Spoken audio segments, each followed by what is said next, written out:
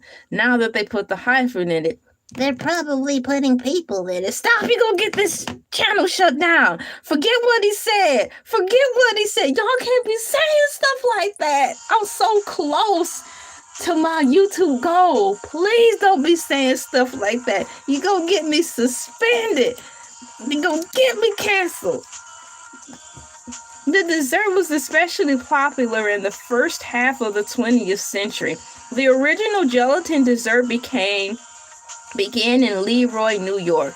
In 1897, when Pearl Bixby Waite trademarked the name Jello with a hyphen, he and his wife May had made the product by adding strawberry, raspberry, orange, oh my, and lemon flavoring to sugar and granulated gelatin, which has been patented in 1845. The powder is a mix with boiling water and then cooled to produce the dough.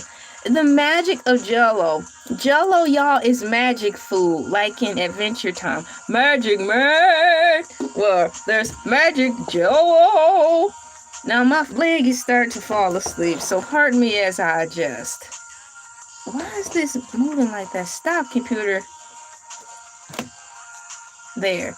Jello and gels, meow, meow. Yes, Jellos and gels. Oh my, oh my.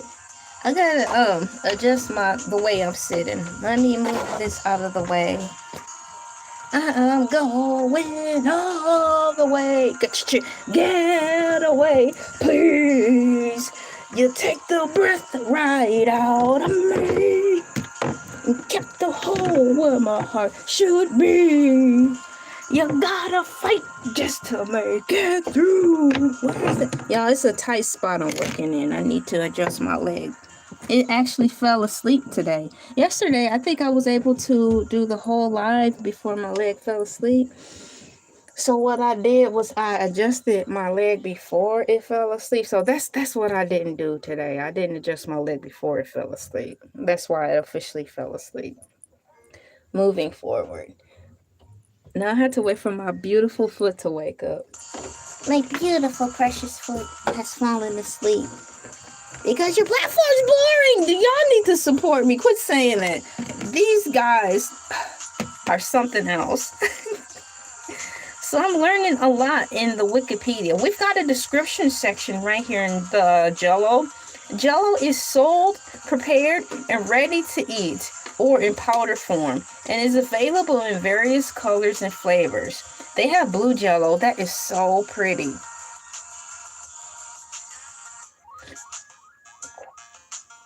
Jello is so prepared, ready to eat, or in powder form, and is available in various colors and flavors. The powder contains powdered gelatin and flavorings including sugar or artificial sweeteners.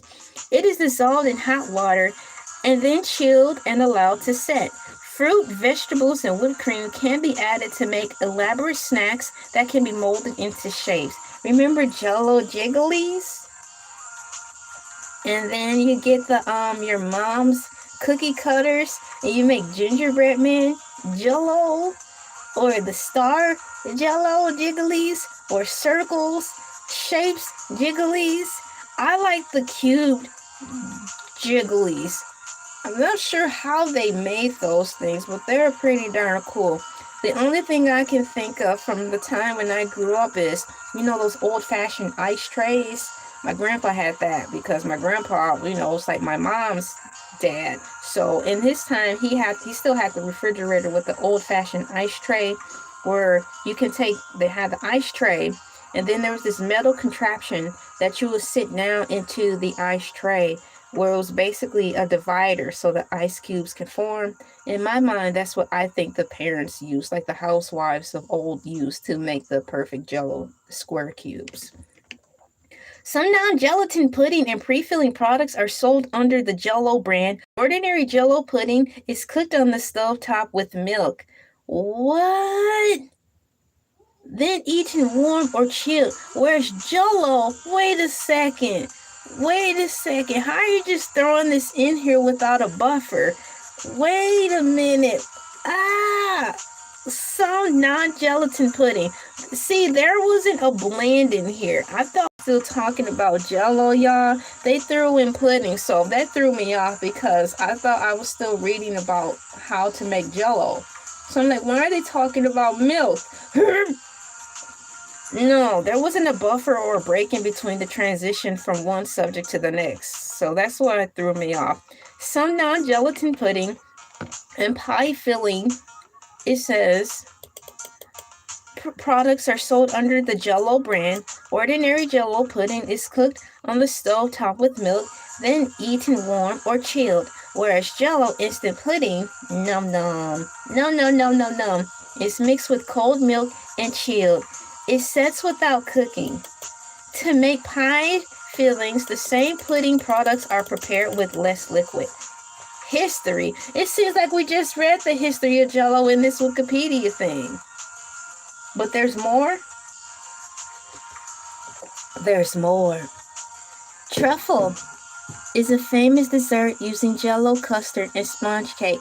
I learned about truffles more. I gave more attention to the truffle dessert by way of Cartoon Network. On Cartoon Network, maybe 9 or 8 years ago, so it seems, there's a cartoon called Chowder. And Chowder was about the culinary arts, basically. It was a cartoon in reference to the culinary arts where they worked in the kitchen. And then the guy's wife is named Truffles. And then they served truffles. So that made me want to look up exactly what a truffle was. So had it not been for Cartoon Network, I really wouldn't have given it any thought to do a small deep dive on what the heck a truffle was. And I learned that from watching Cartoon Network, where all the characters, I believe, are named after foods. There's endive, there's chowder, truffles, there is schnitzel. They live in the land of marzipan. And the list goes on like that. It's really cool. It's amazing how much you can learn just by watching cartoons. You don't necessarily have to watch stuffy documentaries all day, although I do like stuffy documentaries, but I'm quite sure you guys know what I'm saying. Yes, they know what you're saying, LA. They know what you're saying. They know what you're saying. Let me put this in here and see if it will allow me to do that. Copy. Lava. Chicken. Meow, meow, meow, meow, meow, meow. Minecraft movie is awesome. That's a side note, but yeah. Now, let me get this picture down here. Alright, let her get the picture down here. Copy. I'll put that in here. Lava. Chicken. So we have the history of Jello, y'all. I've read some of it thanks to AI Overview. And it's just a couple of paragraphs. There's basically one small introductory paragraph by 2 solid paragraphs. So I'm going to read it because I want to see what else it will add in compared to what AI Overview provided us. And we're going to see. So according to Wikipedia, the early history of glorious Jello, gelatin, a protein produced from collagen. See, Tarsus said that last week too, and a couple other cool peeps mentioned that Jello is good for that. That's why supermodels eat it. Gelatin, a protein produced from collagen extracted from boiled bones. Oh gosh almighty. Here we go, y'all. This is the rabbit hole. Gelatin, a protein produced from collagen, extracted from boiled bones, connective tissue, and other animal products, has been a component of food, particularly desserts, since the 15th century. I mean, leave no stone unturned. They really put the plus tax on not letting nothing go to waste. Nothing. You better not let nothing go to waste. So on that note, I guess shouts out to the people who really literally took not letting nothing go to waste. Gelatin was popularized in New York City. No, just New York. Gelatin was popularized in New York in the Victorian era with spectacular and complex jelly molds. Gelatin was sold in sheets and had to be purified, which was time consuming. It's like you have to bless the Jello. Bless this Jello. Behold, it is time for the blessing of the Jello to commence. Everyone down to the town hall. It is time for the blessing of the Jello. It is time for the blessing of the Jello. Follow me to the sanctuary. Wow. Gelatin was sold in sheets and had to be purified, y'all, which was time consuming. You don't say. Gelatin desserts were the province of royalty and the relatively well-to-do. In 1845, once again in 1845, a patent for powdered gelatin was obtained by industrialist Peter Cooper, who built the first American steam-powered locomotive. What in the world does Jello and trains have to do with one another? Behold, the steam locomotive has been powered all this time, not by fossil fuels or charcoal and other things that could not be mentioned. It's been run and powered by Jello all this time. I tell you, y'all, they say truth is stranger than fiction. I think this might be one of those situations where all this time trains have been powered by Jello. Gelatin was popularized. Oh, we read that part. Gelatin desserts were the province of royalty and relatively well-to-do. In 1845, a patent for powdered gelatin was obtained by industrialist Peter Cooper, who built the first American steam-powered locomotive, y'all. The Tom Thumb. This powdered gelatin was easy to manufacture. What? This powdered gelatin was easy to manufacture and easier to use in cooking. Dun, dun, dun. And I say to myself, what a wonderful world. Dun, dun. And I say to myself, what a wonderful world. Oh yeah,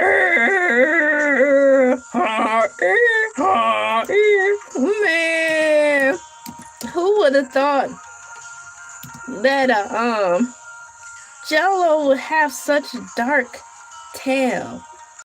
Jello is kind of dark. I tried to find a donkey to put in here. I typed in donkey in the chat. And nothing came up. Because that's how I kind of feel like right now after unearthing what in the world, the history of Jello. So I'll just put a turkey here. The jelly mold was the status symbol. Yes, exactly. I do remember that. The jelly mold was the status symbol.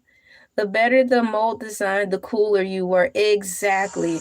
They made Jello look like steeples. They made Jello look like the inside of the castle as far as the dome part and the emblems and encrustments on the Jello, which was pretty to me. It did become an art within itself. So I'm not sure what was first that took root, meaning what took root far as the appreciation of where culinary skills meet art. Was it taking a liking to ice sculpting, or was it Jello sculpting or Jello molds first? Which came first, Jello mold or the ice sculpting? The world will never know. That's one thing for certain. The world will never know that. But thanks to the power of AI, you can know everything. Dun, dun, dun. ice cubes in the chat. I'm putting ice cubes in the chat. Oh man, they didn't show up on my Android. For those of you who cannot see, you might just see 3 or 4 boxes that show up as X's. They were supposed to be ice cubes.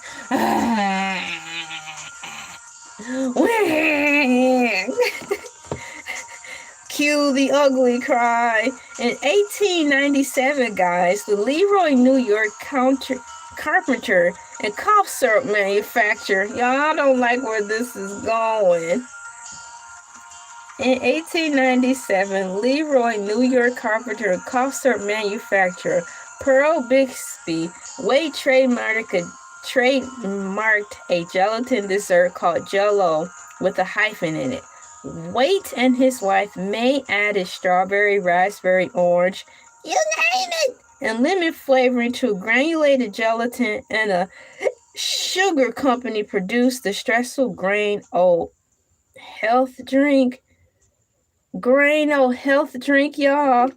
What in the problem-o-matic is going on? Tarsus, we're going deeper into this well of this rabbit hole. Grain o health drink. Oh my goodness. Are we ever going to get out of this topic? Grain o health drink.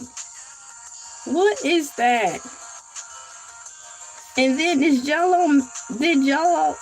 was Jello, oh my gosh, was Jello used to power a locomotive? Oh my goodness. Was Jello really made from crushed bones? This sounds like some hocus pocus stuff. Made from crushed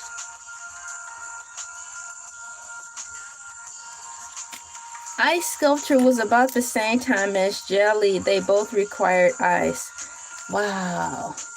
Okay, so now it's the battle of the sculptors. We've got Jello versus the ice sculptors, and they gather around to see which culinary arts from each castle made the best sculpt. You know, that would be cool. Like when guys play football or basketball, they're like shirts versus skins. The guys would take off their shirts, and the guys, that would be one team to distinguish. And the other guys would keep their shirts on. So it would be like Jello versus ice. The castles compete in the Olympics ice sculpting Jello molds competition of the century. So they will definitely have to have it during the winter time to assure that the molds stay secure, so the judges whom they choose can be able to go around and judge the ice sculptures and the Jello molds at the same time. It definitely had to be a winter event.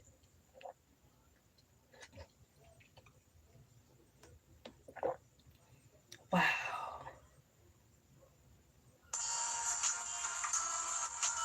I just had no idea. So Wade and his wife may add a strawberry, raspberry, orange, and lemon flavoring to granulated gelatin and sugar.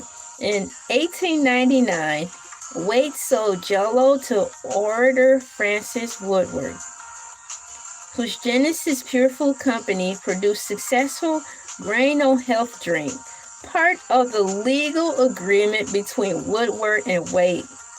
Dealt with similar Jello names. This is crazy.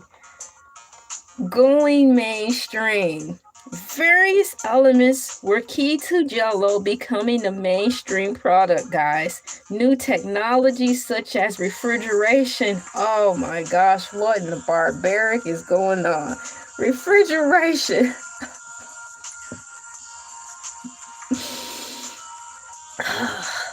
Behold the miracles of refrigeration. No longer do we have to salt our foods down. We can just stick it in the icebox. Yay! No longer do we have to buy millions of tons of salt to preserve our foods and risk hypertension. Hypertension. Various elements were key to Jello becoming the mainstream product. New technologies such as refrigeration, powdered gelatin, and machine packaging. Here we go. Home economics, guys. Home economic classes and the company's marketing. Initially, Woodward struggled to sell the powdered products beginning in 1902 to raise awareness. What do you need to raise awareness of? It's Jello. Please help these endangered boxes of Jello find a home. They're out here running around in the woods, frozen. They need a home. They're out of touch. We are here today to raise a Jello awareness. With $5,000 a month, you too, and Shamamumu can get these Jello boxes into a home. What in the world is raising Jello awareness? That sounds like some type of crisis campaign. Initially, Woodward struggled to sell the powdered product beginning in 1902 to raise awareness. Woodward's Genesis Pure Food Company placed advertisements in the Ladies' Home Journal. Advertisements proclaiming Jello to be America's most famous dessert. Tell me lies, tell me sweet little lies. Tell me lies, tell me lies. Jello was a minor success in 1904 when Genesis Pure Food Company sent armies of salesmen into the field to distribute free Jello cookbooks, a pioneering marketing tactic. So you forced Jello upon people. That's all, y'all. They sent armies. They're not sugarcoating this. They sent armies of people to lightly convince people that Jello is the wave. I used to make pure gelatin, and the hardest thing was making it clear. So you had to pass it through sleeves of muslin cloths, yes, to remove bone and flesh because you wanted it to look like ice. You wanted to give the illusion that it was icy blocks. Yeah, I do recall seeing something like that a few years ago on one of these baking wars competitions, and they used these sacks. So that's probably what they used. They used these sacks to sift it because they wanted to make like a I think it was during the winter baking championship, because right now on the baking shows, they're doing like the baking wars with holiday theme or Halloween theme. So come Christmas time, we'll probably see another team wanting to do that same process like you, Tarsus, where they want to probably make a winter landscape or an ice scene, and they're gonna have to do the Jello thing or the refining of the Jello. If it could make Oh no, that would be so cool if it could rain Jello. Have you seen Cloudy with a Chance of Meatballs? That's a fun movie. Of course it was a book first, but then they made it into this animated film, and it's a fun movie. I don't think it rained Jello. Did it rain Jello? What they showed was that the Jello mold, the scientist, he grew up and he made a giant Jello. So he took this girl there. It was like their date. They went into this giant Jello mold and they just talked with one another. And that was cool. So that's the Jello reference that they made in that movie. If only it could rain Jello. Tell me all about it. Raining Jello. Let me see here. It's raining tacos. Ooh, was it raining tacos or raining nachos? I think the song was It's Raining Not Tacos from Nyan Cat. Oh man, that's such a cute song. Baking shows are like crack for me. I can't get enough. That's funny. That is really funny. it is fun to watch. And it's like how they take something that's so simple and they elevate it into the seriousness of it all. American famous desserts. Jello was a minor success in 1904, but then again, they once again they admitted that the Genesis Pure Food Company sent armies of salesmen into the field to distribute free Jello cookbooks. That's bananas, right? Within the decade, Genesis Pure Food Company added 3 new flavors. Ooh, chocolate. Ah, man, it got discontinued, guys, in 1927. I wanted to know more about that, but never mind. The chocolate Jello was discontinued in 1927. Cherry and peach were released, and it launched the brand in Canada. Oh, wow. So the Jello brand was introduced to Canada. What year? I had to read it over so I can understand. Within a decade, Genesis Pure Food Company added 3 new flavors: chocolate, which is discontinued in 1927, cherry and peach, and it launched the brand in Canada. Celebrity testimonials and recipes appeared in advertisements featuring actress Ethel Barrymore and opera singer Erskine Schumann-Heike. So wow, they were using celebrities back then. Isn't it neat to know that even back then, they had celebrities? Hollywood was a thing back then, basically. That's crazy. Some Jello illustrated advertisements were painted by Maxfield Parrish. In 1923, the newly rechristened Jello company launched Ercerla, an artificially sweetened version of Jello. 2 years later,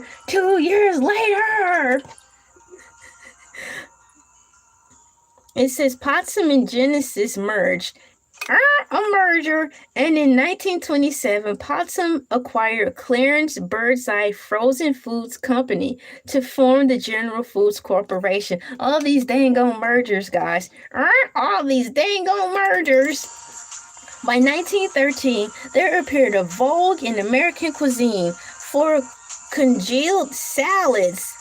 Here we go with the salads. Y'all, there's just no escaping these salads. Just when I get my stomach stapled and healed up from the last gut-busting thought of a Jello salad, it never fails. It never fails. They bring it on again with these dang on salads. So here we go. The salads, bro. The salads. The salads. Oh man, HIJKLMNOP, HIJKLMNOP, HIJKLMNOP.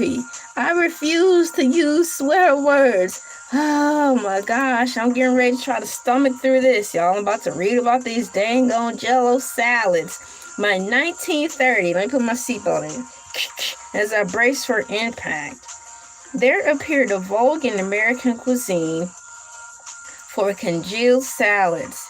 The company introduced lime-flavored Jello to complement the add-ins that cooks across the country were combining in these aspics and salads. See, that's what Tarsus talked about.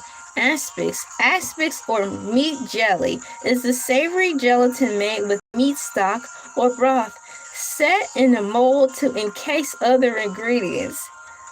These often include pieces of meat, seafood, vegetables,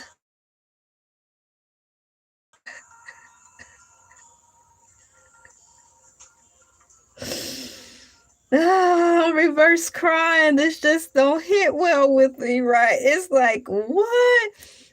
Aspic is also sometimes referred to as aspic jelly or aspic jelly. So there's 2 different spellings, GEL-EE or JELLY. Its simplest form Aspic jelly.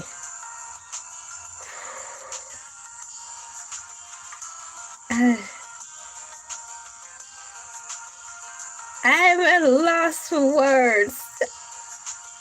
I had no idea, y'all, that Jello.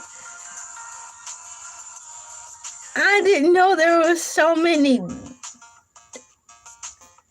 facets to jelly. I just wanted to talk about jelly.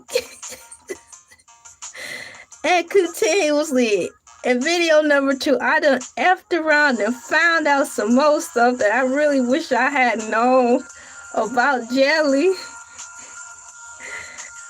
And now I'm stuck finding out this truth, and there's no way I can unlearn it. I'm going to move forward into the jelly of it all and into the Jello of it all and just power move it. The company introduced lime-flavored Jello to complement the add-ins that cooks across the country were combining in these aspics and salads. Aspics and salads.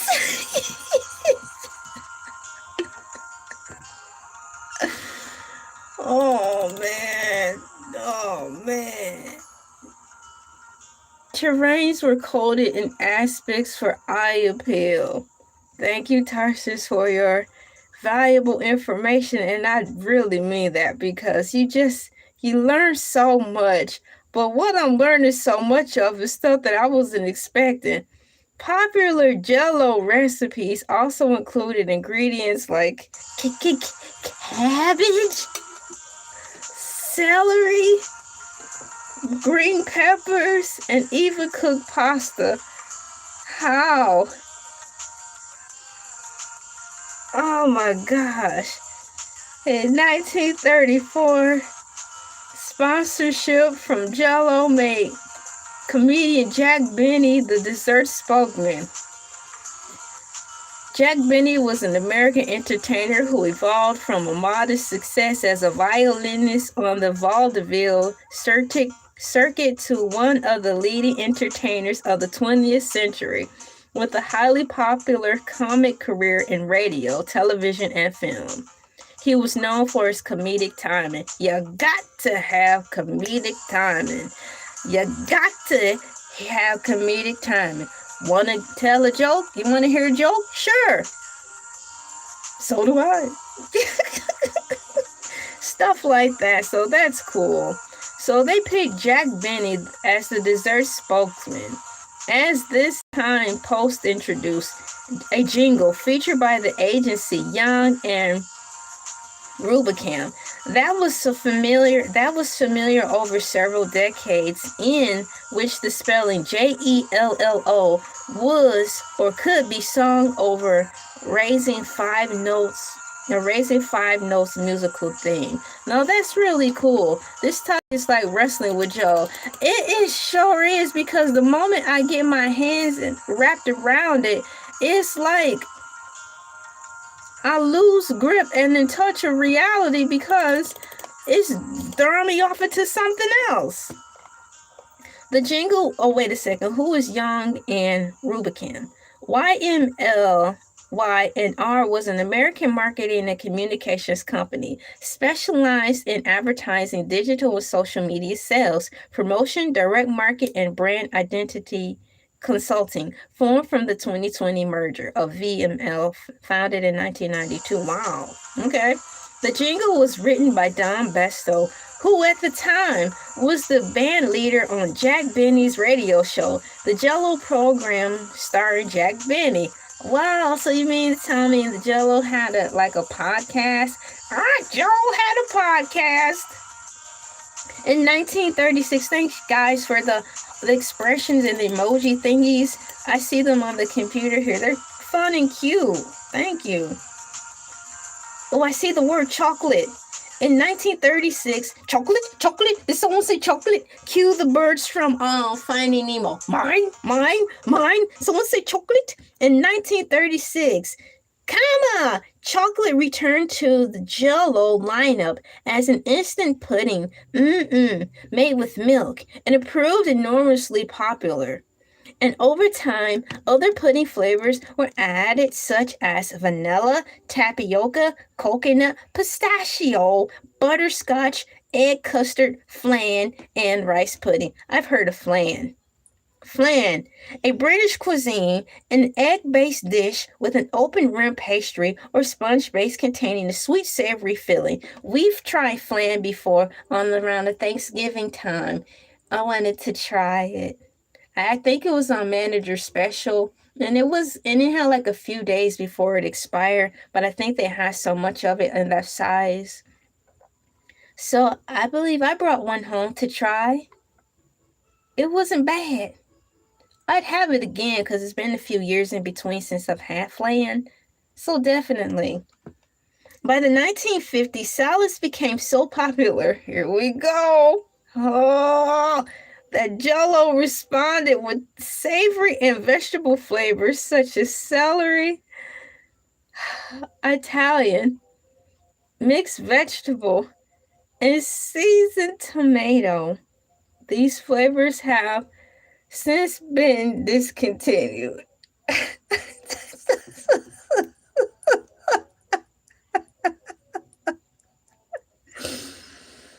Oh my goodness, I would have thought this whole Jello thing would spill out like this. I have to read it again. By the 1950s, Jello became so popular that Jello responded with savory and vegetable flavors such as celery, Italian mixed vegetable, and seasoned tomato. These flavors have since been discontinued. Celery flavored Jello. Well, I don't see why they would discontinue that because they put, according to what I read, they put pasta in Jello, and it seemed like it would be the right combination because you can put celery salt in your pasta and it tastes so good. If you season the water with seasoned salt, no, if you season your water with celery salt and it don't take much, and you put your pasta into there, it's a mighty fine eats. So I'm not sure why they discontinued the celery one. Sage-o pudding, bubble tea. I had bubble tea before. I didn't know that when I had it, it was these little marbles or something in it. And I tried to eat it. And one went down. And I tried to play it off that I wasn't coughing and stuff because I was embarrassed. I already felt like an odd duck when I was there in the new location in the city or in my state. I felt out of place already. And then me choking on bubble tea because the kids at the campus were familiar with it. It was like the bubble tea cafe was what Starbucks is today, at least at that campus. And so I felt like an idiot because I was choking on that. And I'm like, I don't know how to eat this or to drink it. And why is the straw so big? Why would they make the straw so big so the little marbles I can suck up the marbles and actually choke? That's what happened. I was listening to a conversation with a lady I was with who invited me over for bubble tea at the campus.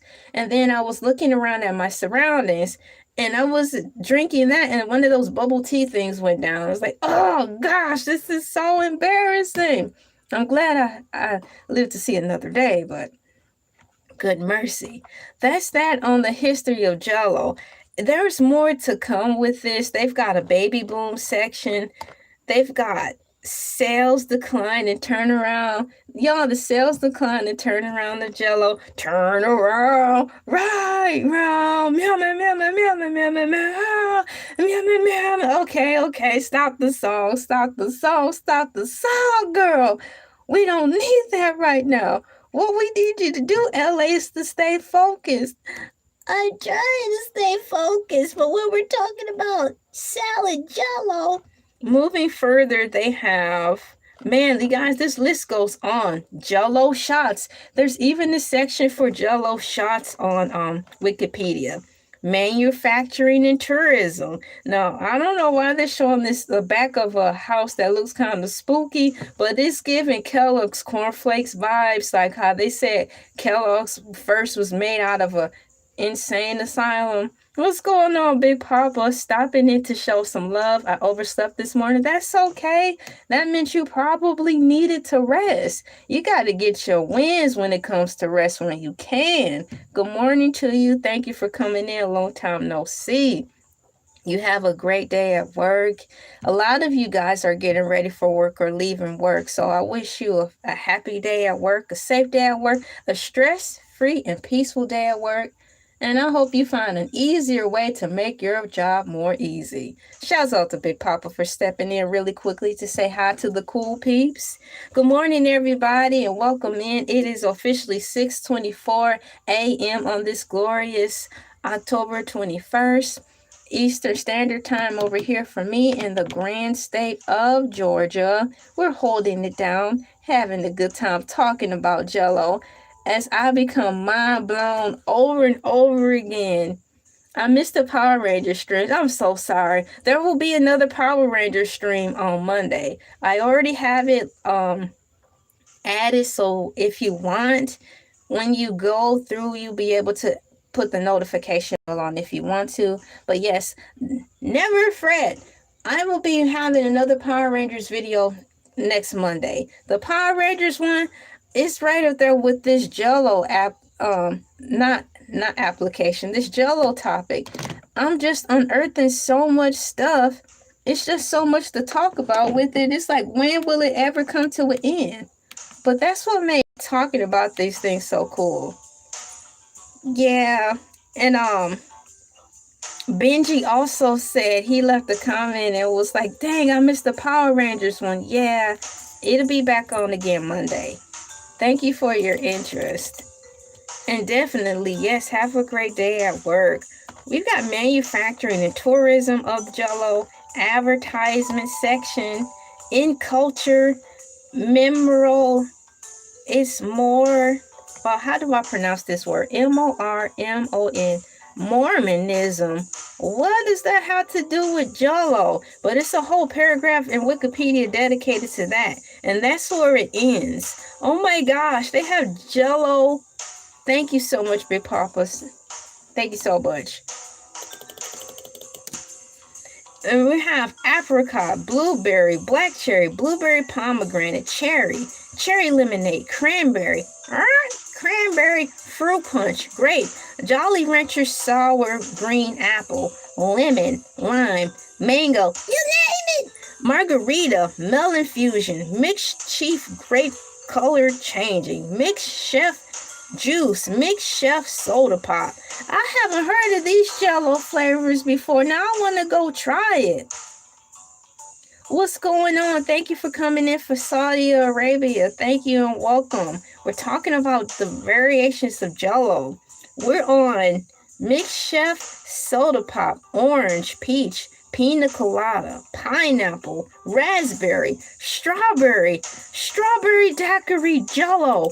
Oh my gosh. Strawberry banana, tropical fusion, and watermelon. Who would have thought it was that many flavors of Jello?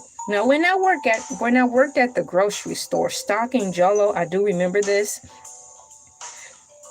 There was only so much space we had to put the Jellos in.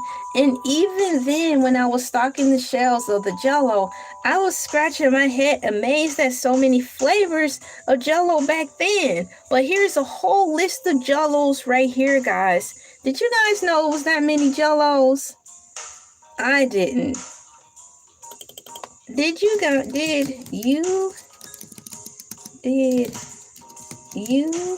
If I can type it right, did you know that there are so many Jello flavors? Mind blown. Now it's going right season for entertainment. Okay, thank you for that. And now we're going to pudding. If you want me to read all of the flavors over of gelatin again, I sure will. I'm going to move over to the pudding section. Pudding. Banana cream, Boston cream pie, butterscotch sounds good. Have you guys had butterscotch pudding? Now, I don't see that often. The only time I see butterscotch pudding is around the holidays. Holidays meaning Thanksgiving. That's the only time I will see it. Because it seems like it'd be something good to place in like pies for desserts for Thanksgiving. So they have candy cane, caramel, cheesecake, chocolate. Tarsus, we're talking about food again and never fails. Chocolate fudge, vanilla swirl, classic turtle, coconut cream, cream brulee, custard, tubby custard from Teletubbies. Now, I like the Teletubbies. Well, now that I think about it, once upon a time, I wanted the Teletubbies purse. Remember the Teletubby purses they had, or backpacks? Those were cute. I wanted one so bad. But now that I think about it, I don't think I want one anymore. Not with their full bodies. But I would definitely get a Teletubby purse. The one that's made out of vinyl. And not their full body with the arms and legs and face on it. I would have a Teletubby purse with just a picture on it. With like a basic backpack. Or, you know, the lunch boxes, I would have a Teletubby metal lunchbox. Because I would use that as a purse. Once upon I had a Dick Tracy mini. I had a Dick Tracy mini lunch pail that I used in high school. And I had my supplies in it, my art supplies in it. So in reference to all of the delicious flavors of pudding, I stopped at custard. Now they have dark chocolate, devil's food, double chocolate, dulce de leche, I probably said it wrong, flan, French vanilla. Oh, gingerbread pudding, guys. Have you tried gingerbread pudding? No.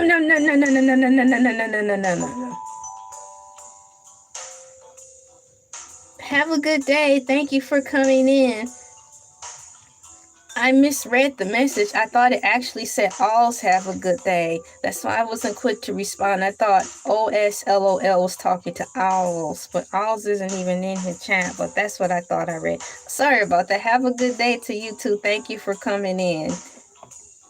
We have French vanilla, gingerbread, lemon, mixed chef vanilla color changing. Wow, they have color changing pudding. Orange ice cream, Oreo cookies and cream,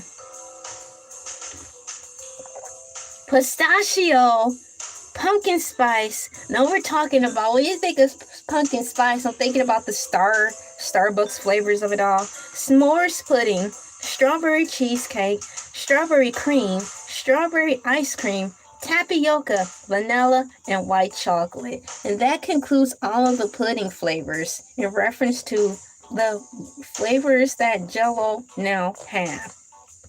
Then we reach the end, and there's a whole bunch of citations, rightfully so, where they've gathered their information from and research. But I'm not going down into the shenanigans of it all in reference to the baby boomer portion today, and the sales turnaround of it all, and the Jello shots. I'll have to say that for another time, because this was enough just diving into the history of Jello. I'm going to use the rest of this time, which is about a half hour, to just hang out with you guys before I wrap it up. This is pretty much another 2-hour show. Let me get to the surveys and see what you guys said. We have people who actually participate in the survey. Do you like Jello? 100% said yes. That's everybody. So all 6 people said yes. That's so cool. Really cool. Teletubby Jello salad. Oh my gosh, is that an actual thing? I wouldn't be surprised. It's got a lot of rainbow colors and stuff in it. I'm getting ready to see. Teletubby.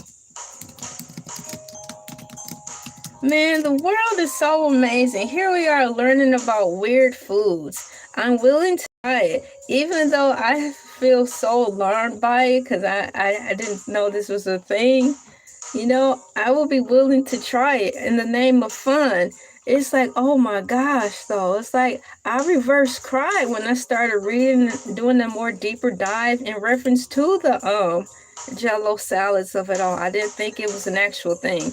I actually thought it was the joke that was created on the cartoon from Nickelodeon called Rugrats. And I didn't think anything more of it, but it's a real thing, guys. So, Tarsus, I looked at Teletubby Jello salad.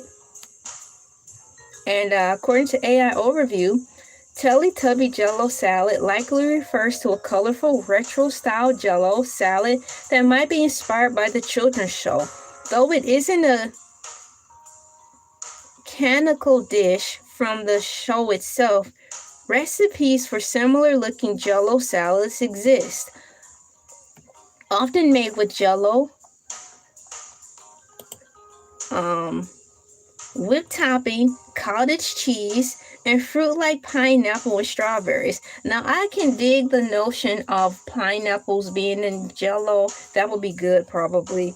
So, recipes for similar looking Jello salads exist, often made with Jello, whipped topping, cottage cheese, and fruit like pineapple and strawberries, giving them a pastel or bright appearance. The Teletubby favored foods are actually non-edible. No! Props such as Teletubby toast and Tubby custard. Okay, so the Teletubbies food, like from the show, of course from the show. What is it? A non-canonical jelly salad, likely created as a themed treat for fans of the show. The name comes from the show's bright colors and simple food-related themes. What's going on, Tita? Good morning, good evening, or good afternoon to you. We're currently talking about Teletubby Jello salad. Its common ingredients: Jello, strawberry or lime are popular choices for color. Whipped toppings. Cool Whip is a common base that gives the salad its creamy texture. Wow. The fruit: crushed pineapple, mandarin oranges, and strawberries are frequently used. This actually sounds good. Cottage cheese. Some vintage recipes include cottage cheese for a unique texture and added protein. Once again, my mom used cottage cheese when she ate Jello, but it's been so long since I've had it. My experience with that was that I didn't like it, but now the years have passed. I'm willing to try it again. Brace for impact. I probably have to do that live when I do get back into the food of it all. How to make it. Oh my gosh. They're even giving us ingredients on how to make it. Dissolve Jello. Step 1. Combine Jello mixed with boiling water and stir until dissolved. You don't say. Cool the mixture. Allow the Jello to cool or soft set in the refrigerator for a period of time. Mixed ingredients. Gently fold in other ingredients like whipped topping, fruit, and cottage cheese.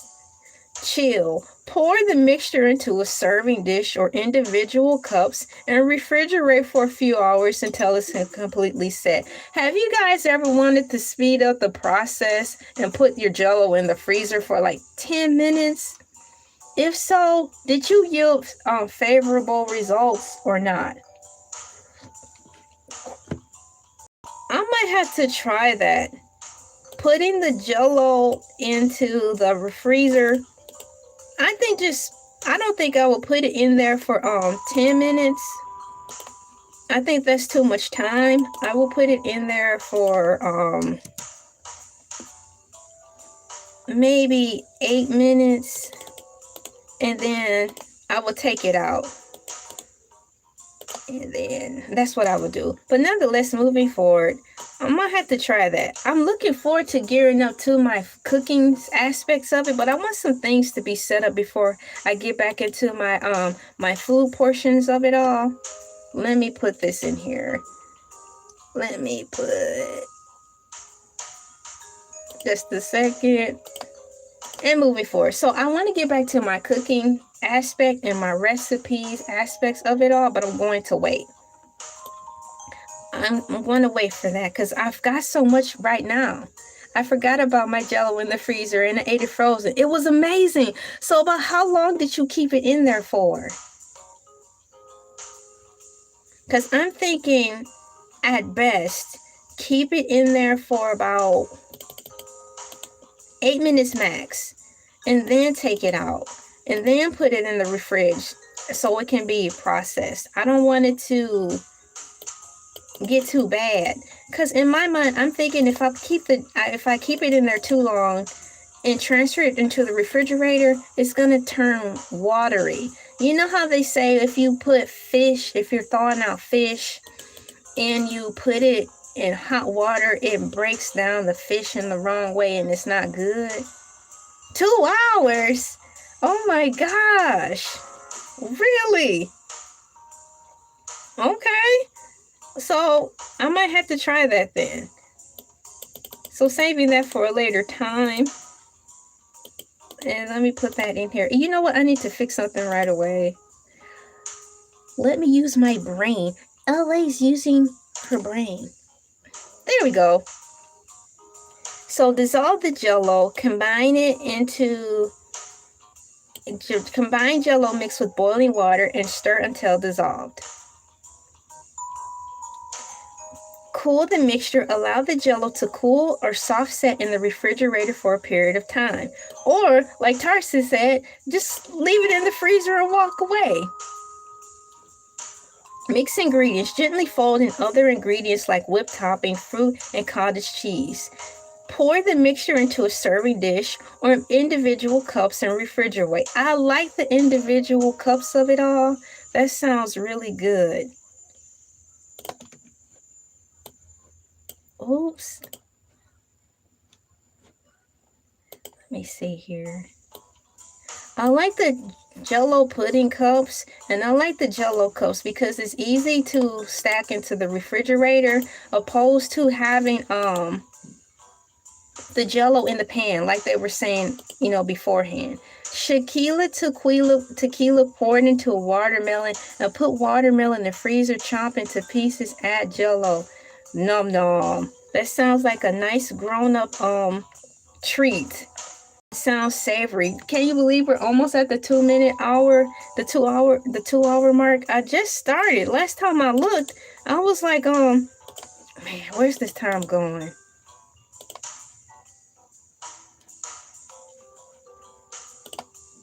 I'm just putting things in there.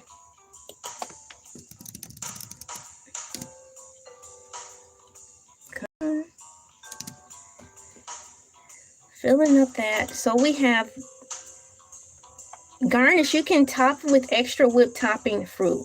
Now, have you ever put garnish on top of your Jello? Well, my mom did. Well, I guess that was her garnish. She would get the Jello and she would put the cottage cheese on top of it. So apparently that was her garnish, right?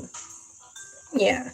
The real Teletubby food. The food from the show is made of props, not actual food. Of course. So yeah, so Tubby custard is a pink goo made from mashed potatoes and paint. Now, another breaking down, it's being really thorough. AI overview is being real thorough. It's talking about how the Teletubby from the actual TV show, of course, is not real, but how us humans like the Teletubby so much, we invented our own Teletubby custard or food, and it goes into explaining what we put in there, right? And it actually sounds really good. I'm willing to really try this because it's got all these fruits in there: pineapple, Mediterranean, oranges, strawberries. Sounds like a win-win to me. It sounds like the perfect springtime dish to serve. Happy spring to you guys on the other side of the world. It is actually amazing. Hot dog and Jello slices of hot dogs for garnish. I'm willing to try it. Now, hence needing the recipe book so I can get many ideas of how it's displayed and prepared so I can have it appease to what I like and or want. So yes, now I see where the cookbook will come into place. If you're getting into the culinary aspect of it all, if you're getting into the art of the Jello, yes, I will need a cookbook for that. So lastly, Excuse me. What is the best Jello cookbook out there? I'm going to see what is the best Jello recipe cookbook out there. Spam is aspic with parsley garnish. Spam.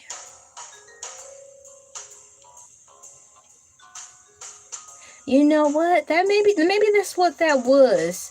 There's a show like Shaun the Sheep, those types of shows, the claymation shows, Shaun the Sheep and Wallace and Gromit. I think that's what that was. They had some Jello, and that on the top, that was probably Spam and or meat or something. Now that you mention it, the best Jello cookbook depends on your preference for vintage or modern recipes, guys. For classic mid-century gelatin creations, Joys of Jello, specifically in 1963 or 1973 edition, is the quintessential choice. I like that word, quintessential. I learned and was introduced to my understanding quintessential from watching and listening to VeggieTales. They use the words quintessential. So the Joys of Jello, specifically the 1963 or 1973 edition, is the quintessential choice, featuring a wide array of broth of both sweet and savory recipes with a catchy aesthetic. For contemporary creative and more sophisticated gelatin recipes, Jello, Hello Jello by Victoria Ballinger offers a more modern take with colorful, inventive, and boozy options. Ooh. This Jello cookbook is from 1980s. And that's pretty much what the AI overview was saying. Guys, I'm so grateful for the, let's just say, I'm glad that they finally allowed us to have access to AI overview. That's pretty much what it is. I'm glad they allowed us to have access to AI overview because it's allowed me to learn more stuff. I want to share this with you guys because it's cool information. Copy. Good morning, Jello. That's cute. It's better than Hello Governor. Now, that was a really cool episode on regular show. So much to the point, I believe when I did the live stream on Jello, that episode on regular show called Hello Governor actually won an award or like a nomination for like best, cartoon episode for its time. This is the last sentence or last line in the Jello thing that I'm sharing with you guys. Best Jello cookbook depends on your preference for vintage or modern recipes for classic mid-century gelatins. Joy of Jello, specifically, like Tarsus was saying, specifically in 1963 or 1973 editions is the best ones to go for. Thank you guys so much for coming in. It's 1:53. No, we've been on here for an hour and 53 minutes. We talked about Jello Part 2, and I had no idea, guys, that it was going to go on like this. It was supposed to be a simple topic, a simple subject. And look what it done bloomed into. It's crazy how stuff like that happens.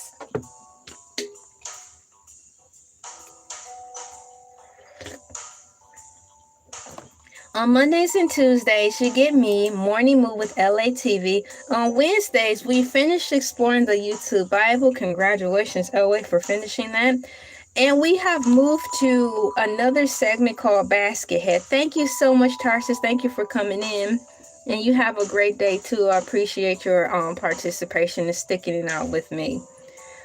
So tomorrow, Basket Head will be introduced. And it's the Really Intentionally Long live stream. It's pretty much what the title is all about. I will be intentionally going on live stream for a very long time on Wednesdays because it's going to be fun, and why not? Streaming on YouTube is the thing now. It's the new wave. And then on Thursdays, you get No, that's the old one. On Thursdays, you get Freestyle Thursdays, where I show up as myself in regular clothes and I talk about random things, and you never know what you're going to talk about. I look forward to Basket Head and wear a bucket for it. Excellent, cool. Thank you for that. And then Friday, your boy Hercules the Shark comes on. He's back by popular demand. He's on for a 30-minute set where he talks about the goings on in his life, and he chills with his cool peeps, and they just talk about that. And then later on in the morning and then after that, during the morning time, he gets back on for about 15 minutes max. And talk about music in Light of Fusion Fridays. He do that for me because I asked him for Friday's music segment to be a thing, because Fridays used to be originally designed for the music time slot, and I want to keep the music going over here to the best of my ability. So I have Hercules right now filling in and putting in some music stuff on Fusion Fridays music to keep that alive and going. So Hercules has been assigned to 2 segments. He's got his morning slot where he talks about himself for 30 minutes. Then he pops on talking about music and current events, where he reads. We urge him to read specifically on the script. We do not want him to deviate whatsoever off the script, because you know how Hercules can get, and we're not trying to get lawsuits over here. So he reads specifically off the script. So if you come in or watch the replay of Hercules the Shark reviewing music and he seems a little stiff, it's because he has to stick to the script, and he's a little nervous that he may say something off top and run the risk of us getting in trouble. So that's why he's a little uptight when he's on there. But that's pretty much everything on here, my schedule. I will sign off. I have a couple of minutes left, just in time to do the Morning Moo signing off song. A shoo mer mer mer, a shoo mer mer mer, a shoo mer mer mer, shoo mer mer mer mer mer. One more time. Mer. Be still really quickly and intentionally. So AI overview, when it takes a picture of me, it won't be a lame picture. If I sit still in one place, AI will be able to capture me actually being still, thusly guaranteeing my chances of having a better picture that's automatically generated. My name is LA, pronounced like LA, like the city. I'm not from there, but I'm breezy. Thank you guys for coming in, and have a moo-tastic day. Bye.